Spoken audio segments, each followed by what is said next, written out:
Middle east દેશોમાં ચાલતા યુદ્ધની અસર હવે સુરેન્દ્રનગરના સિરામિક ઉદ્યોગો પર સીધી અસર જોવા મળી રહી છે અને થાનગઢ સિરામિક ઉદ્યોગ બંધ થવાના આરે છે ત્યારે 1 લાખથી વધુ લોકોની રોજગારી સામે સવાલ ઉભા થયા છે।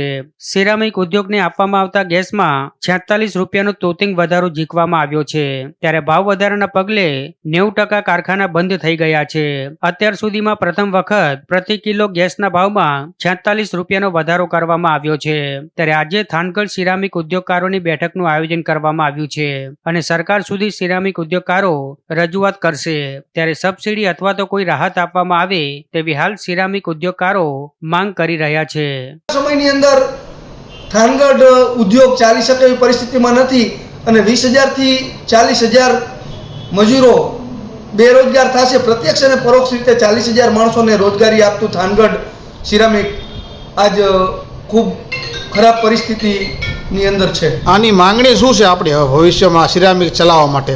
અમે ગુજરાત ગેસ અને સરકારશ્રીને વિનંતી કરીએ છીએ કે આ ઉદ્યોગને જો તમારે વ્યવસ્થિત ચલાવવો હોય અને રોજગારીનો જે પ્રશ્ન છે, માણસો બેરોજગાર ન બને એના માટે અમે સરકારશ્રીને કોઈ સ્પેશિયલ અમને કોઈ એવી સબસિડી ફાળવી અને વેટમાંથી રાહત આપો, ગેસના વેટમાંથી, તો અમે રોજગારી ઉત્પન્ન કરી અને 45 થી 50 રૂપિયા અમને ગેસ આપવામાં આવે તો પછી પાછો આ ઉદ્યોગ ધમધમતો થઈ શકે એમ છે।